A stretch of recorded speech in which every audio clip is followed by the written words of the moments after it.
Estamos iniciando mais um programa Saúde em Dia. Hoje vamos conversar um pouco a respeito de algumas doenças mais comuns da infância. Nossa convidada é a médica infectologista, doutora Lívia Vitali. Lívia, é um prazer tê-la aqui conosco. Podemos conversar um pouquinho e tirar as dúvidas, né, de nossos telespectadores. O prazer é meu, agradeço o convite. Doutora, e falando em doenças comuns, vamos começar pelo sarampo. O que vem a ser o sarampo? O sarampo é uma doença viral que já foi muito comum, né? E de uns anos para cá ocorreu mesmo uma erradicação da doença no país. Graças a Deus, né, Ainda Lívia? bem, é. Só que aí, o que que aconteceu? Alguns países da Europa, Japão, alguns países ali do Oriente Médio, ocorreram um aumento do número de casos por falha vacinal. E nós tivemos a reintrodução novamente do sarampo no nosso país. Então, é por isso que nós temos que ficar atentos, né, com a vacinação, porque é uma doença que ela é altamente transmissível, a transmissão é pelo ar.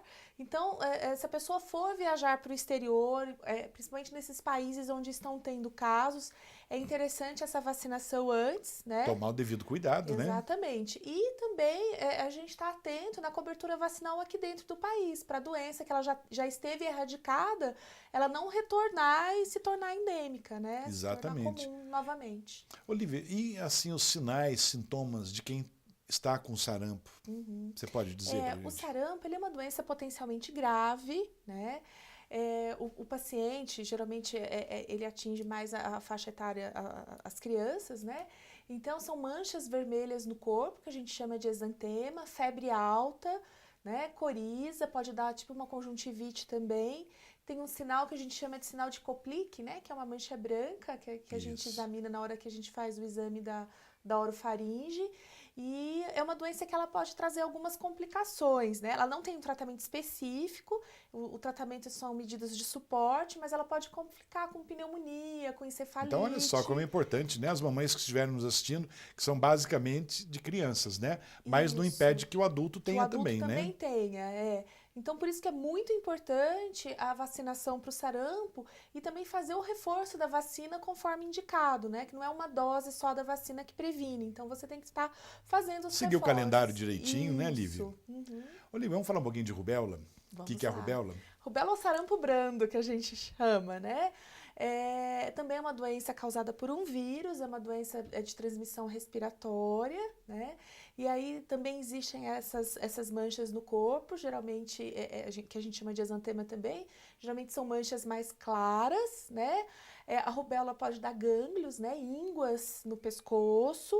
A criança também pode ter febre, ou o adulto pode ter febre, e o tratamento também são sintomáticos, muita hidratação, antitérmicos, né, e E não repouso. esquecendo de procurar sempre um médico especialista, né? Sim, para poder Para que fazer o cuide direitinho, diagnóstico. né? Isso. Olivia, uma coisa que é muito comentado também é gravidez e rubéola. Uhum. Você, como médico infectologista, o que você diz? Então, existe ainda a gente, infelizmente, né, Infelizmente, apesar né? da vacinação ser efetiva, né, para a rubéola, nós tivemos campanhas em que mulheres em idade fértil, elas foram orientadas a estar fazendo a vacinação, mas o acompanhamento é necessário, né, se você tiver uma suspeita de rubéola, porque esse vírus ele pode trazer malformações intraútero, Exatamente. né, você pode ter abortamentos, você pode adiantar o parto e a criança pode nascer transmitindo a rubéola, né? Então, é uma gestação que tem que ser acompanhada Então, mais de assim, todo perto também. cuidado, né, é necessário.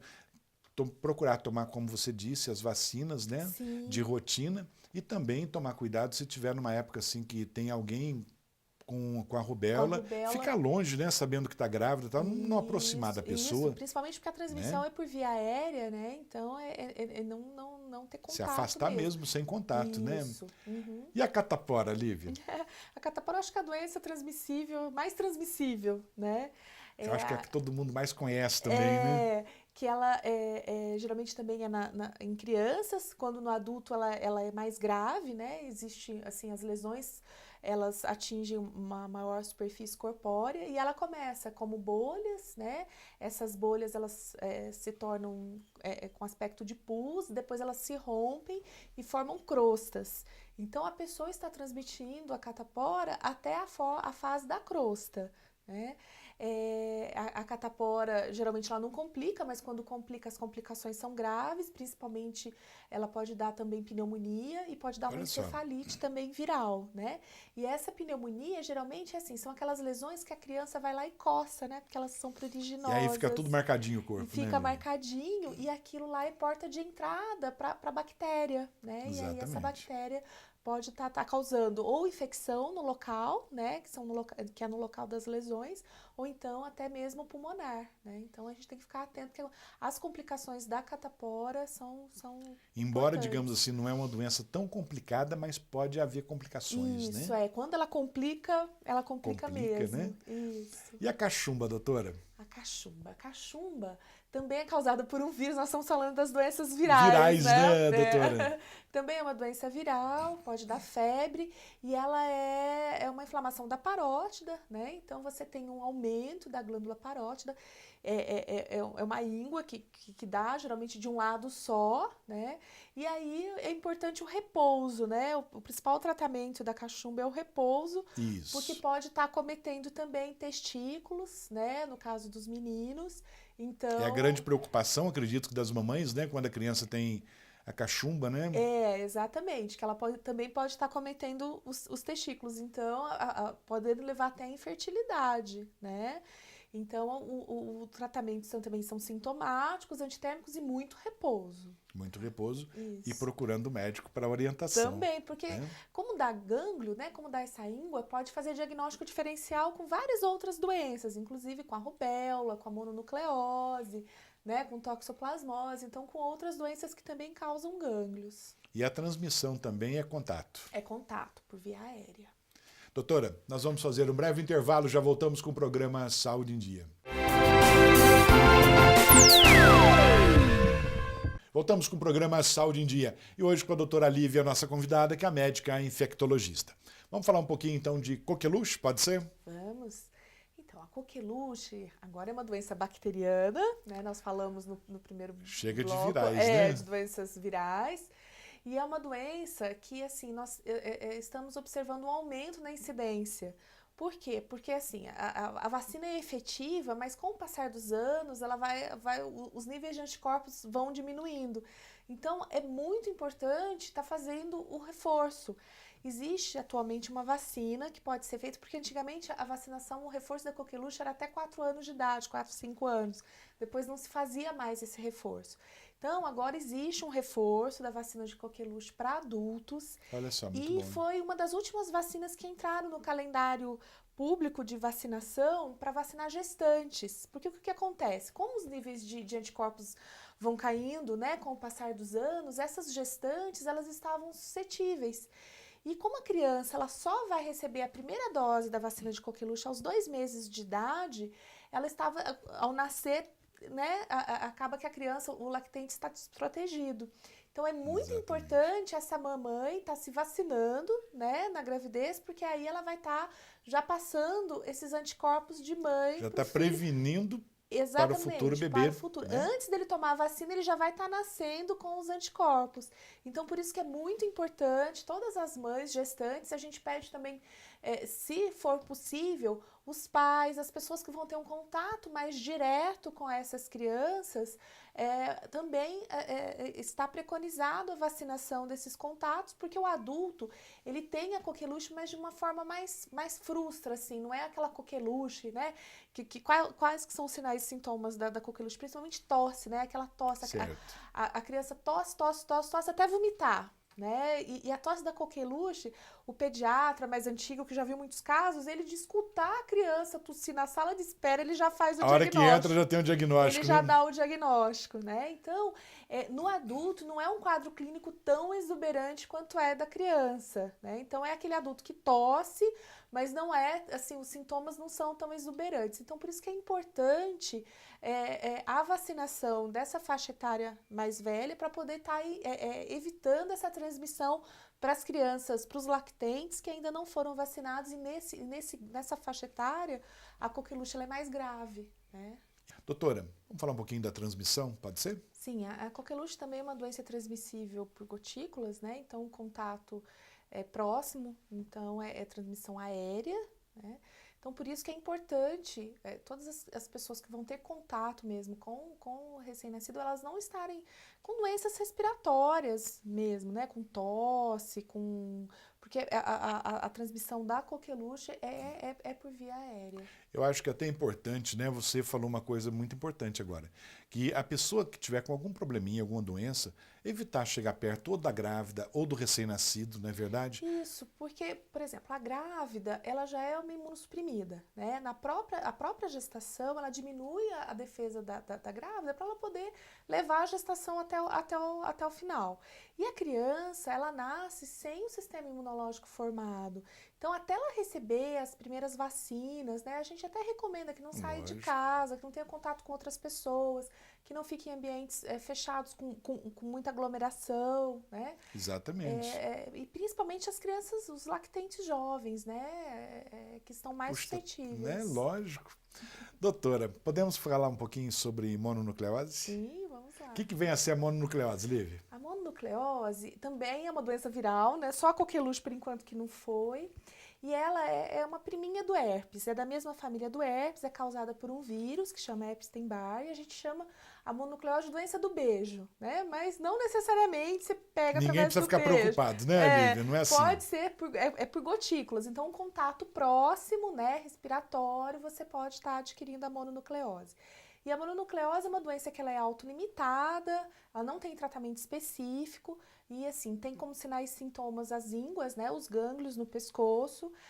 Pode apresentar uma placa na garganta que o médico, a hora que olha, ele acha até que é uma amigdalite, né, dessas bacterianas Certo. mesmo. Mas não é. Você pode dar o antibiótico que não vai resolver, a placa vai continuar. Vai continuar. Né? E a pessoa apresenta um exantema, que são aquelas manchinhas no corpo, né? Também pode ter, e uma coisa que chama atenção na mononucleose é o aumento do baço, né?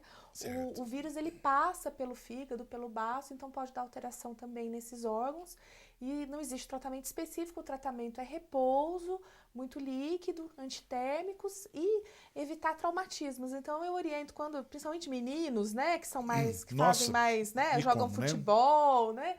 Então, para ficar quietinho em casa, porque se levar uma pancada... O duro é segurar as crianças, né, Lívia? Exatamente. Porque como esse baço ele aumenta de tamanho, se você levar uma pancada, um trauma ali, ele pode romper. Pode romper e complica tudo, e complicar né? tudo. A mononucleose tem uma idade específica, assim, para ter? Ou qualquer um adulto, a criança, qualquer um pode adquirir? Geralmente a gente já tem na infância, né? Mas o adulto pode ter, o adolescente, é uma doença que ela pode acometer qualquer faixa etária. Doutora, e a poliomielite? O que você diz? Ainda está tendo bastante caso? Como que está hoje? No Brasil, graças a Deus, nós erradicamos já há vários anos a doença. Só que o que está acontecendo? Principalmente nas zonas de guerra, né?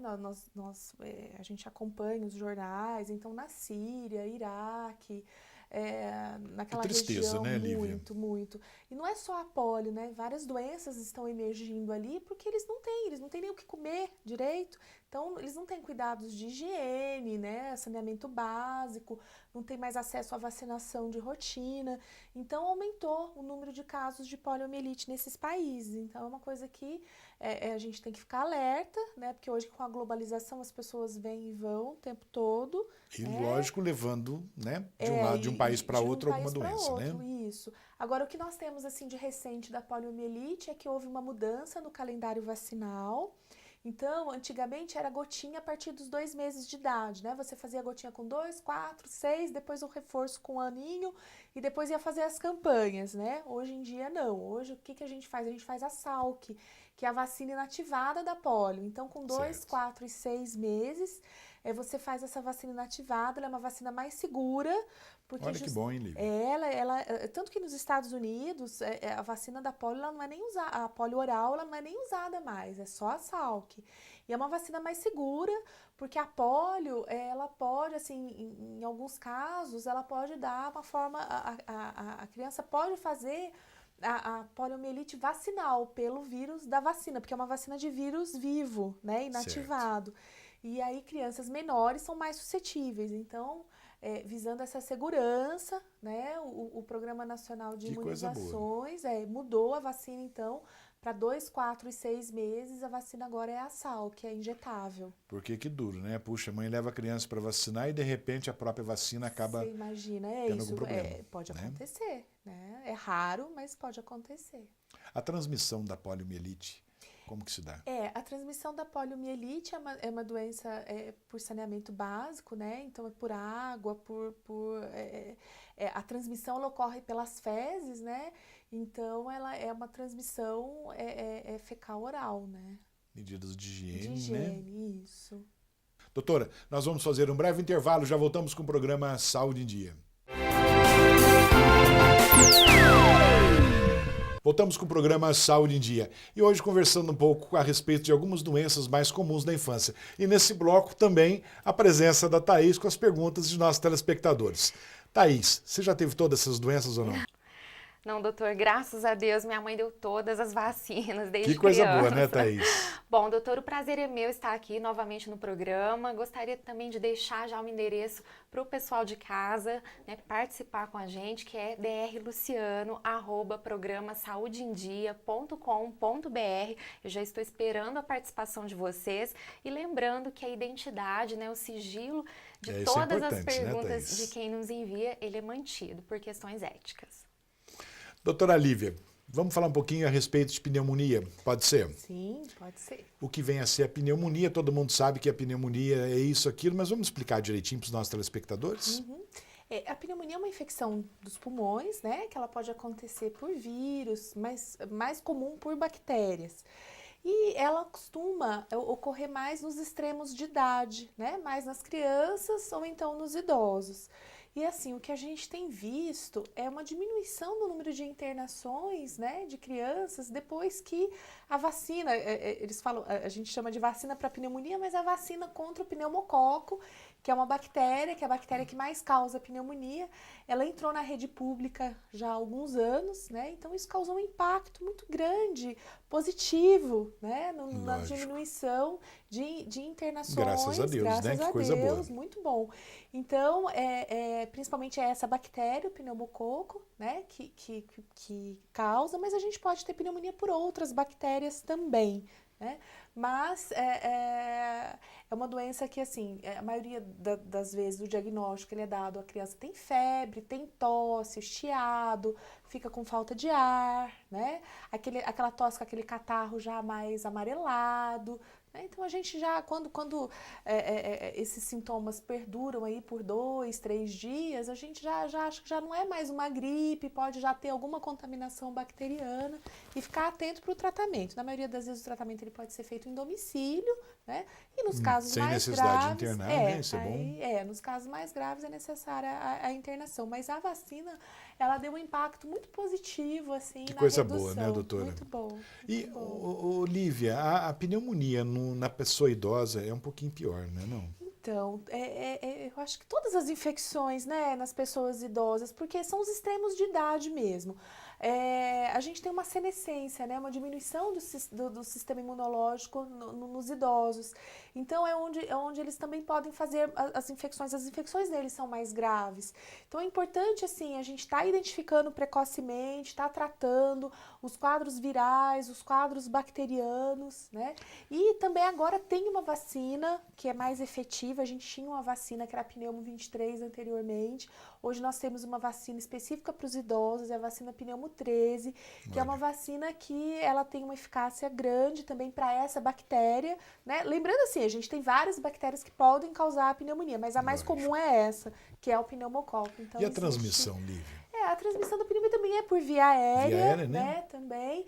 E o inverno favorece, né? Porque as pessoas, elas se aglomeram, ficam mais em ambientes fechados. Então, por exemplo, se você for andar de ônibus, né? Não andar com ônibus com as janelas todas fechadas. Se você estiver numa sala, deixar sempre uma janela aberta, não ficar Usar mesmo. o bom senso, né? Exatamente. E, inclusive, a pessoa também tem que ter, como acabei de dizer, o bom senso de não chegar perto de alguém, chegar perto de um idoso, chegar perto de um recém-nascido, Não é verdade? Quando você estiver doente, eu acho que, né? puxa, a pessoa tem Tem que... até a etiqueta da tosse, né? Quando teve aquele surto de H1N1 que nós tivemos alguns anos atrás, né?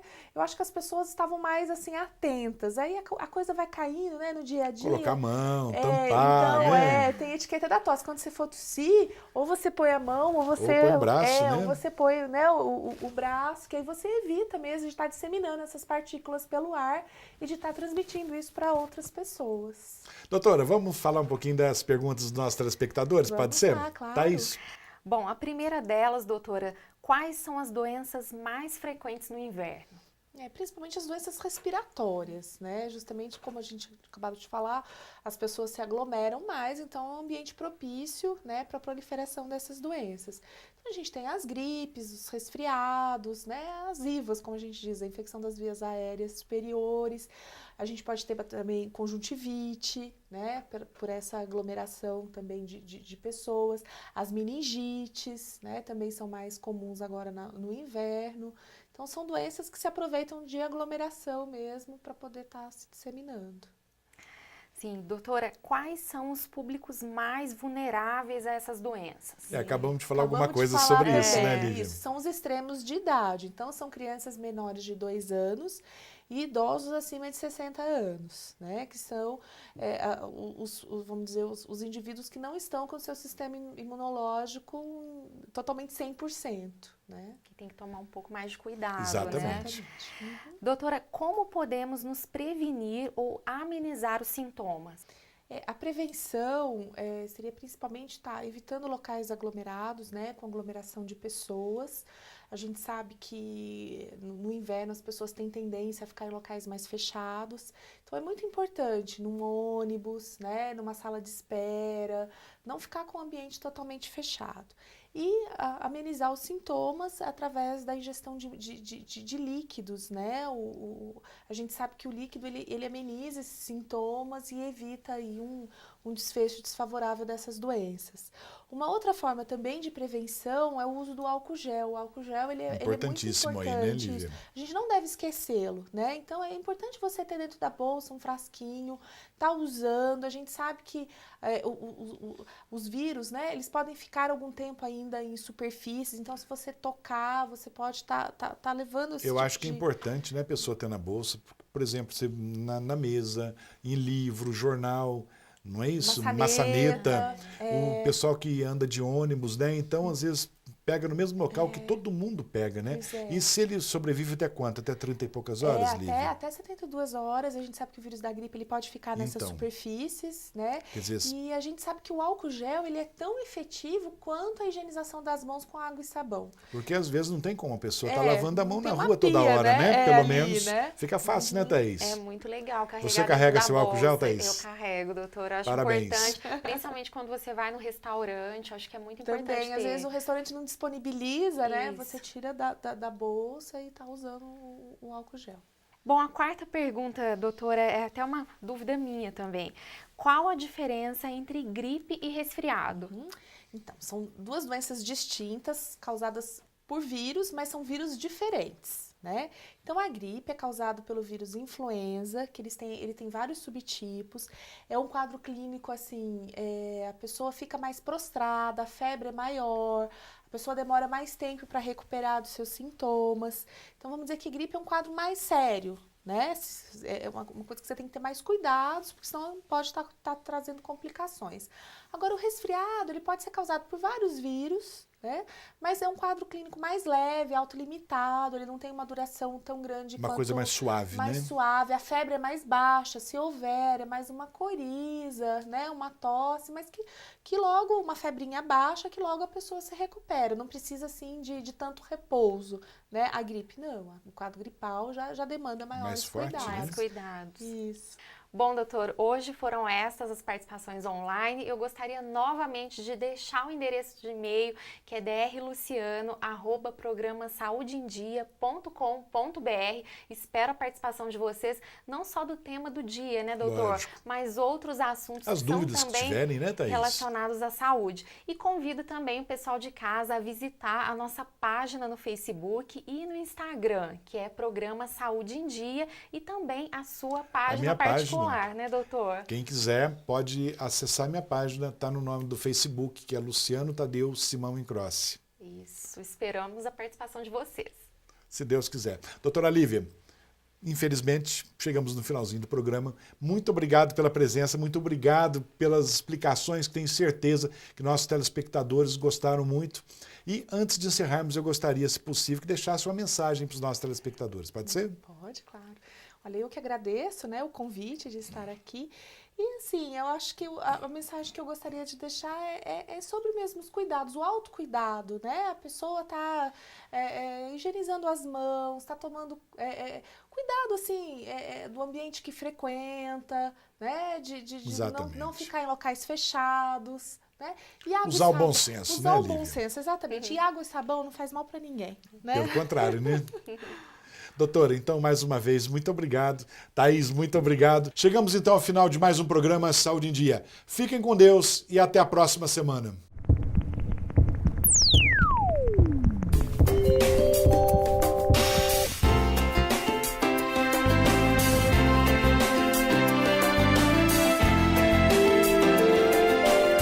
Yeah.